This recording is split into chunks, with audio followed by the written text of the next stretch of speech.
Auto ഡ്രൈവർമാരും വിളിച്ചു പറയുന്നത് ഗോവിന്ദസ്വാമിയാണ് നിങ്ങൾ എങ്ങനെ ഉറപ്പിച്ചത്? അങ്ങനെ വ്യക്തമായിട്ട് പറയാൻ കഴിയുമോ? അല്ല, എനിക്ക് ഞാൻ മറ്റേ കൊലക്കേസിൽ പ്രതിയില്ലെന്ന്, സൗമ്യ കേസില് അന്നേരം കണ്ട മുഖമാവുണ്ട്. ഓർമ്മയുണ്ട്. ഇയാളെ വലത് കൈയില്ല എന്നുള്ള കൈ ഇങ്ങനെ ഒരു കൈ ഇങ്ങനെ ഇതാകില്ല, കൈ ഒളിപ്പിച്ചു വെച്ചിരിക്കുകയാണ്. എവിടുന്ന് ആദ്യം കണ്ടത്? അങ്ങനെ ഓടി വരുന്നത്. അപ്പൊ എന്താ വസ്ത്രം എന്തായിരുന്നു? കറുത്ത വസ്ത്രം. വസ്ത്രത്തിന്റെ നിറം എന്തായിരുന്നു? നിറം ഒരു കാപ്പി കവർ, ഒരു കവറുണ്ട് കൈമേല്, ഒരു വെള്ള ഷർട്ടിന്റെ കള്ളിയാണ്, ഒരു വെള്ളയിൽ ചെറിയ കള്ളി പോലെ, ഒരു വെള്ളയിൽ ചെറിയ കള്ളി.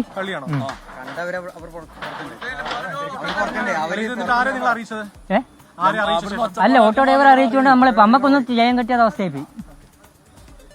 ഇതിൽ അങ്ങ് തുള്ളി ഓടി. എന്റെ രാജിയെ ഞാൻ കല്ല് കയറ്റും, മേലെ കല്ല് കയറ്റും. എത്ര മണിയോടെ കണ്ടത്? എത്ര മണിയോടെ? ഒരു അരമണിക്കൂറായി. 9:10.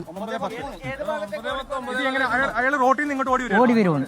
ഒരു 9:10 ഒരു 9:15 അപ്പൊ ഒരു ഫൈനാൻസ് GM ഉണ്ടായി.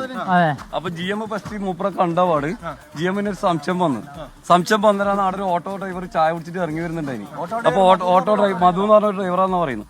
അപ്പൊ ഓട്ടോ ഡ്രൈവറോട് പറഞ്ഞ ഓട്ടോ ഡ്രൈവർ പറഞ്ഞ ഒരു കാര്യം നമുക്ക് സംശയം തീർക്കാന്ന് പറഞ്ഞിട്ട് മൂപ്പറെ 2 വീലിന്റെ ബാഗിൽ കയറിയിട്ട് വന്ന ടൈമിൽ ഇയാൾ ഹിന്ദിയിൽ ചോദിച്ചു അവിടെ എന്താക്കി ഈ ഗ്യാപ്പിലൊക്കെ ഓടി. അപ്പൊ ഞാൻ വണ്ടിയും കൂടി ഇങ്ങനെ വരുന്നുണ്ടായി. അപ്പൊ ഇയാൾ ഗോവിന്ദൻ സ്വാമി ഓടുന്നുണ്ട്.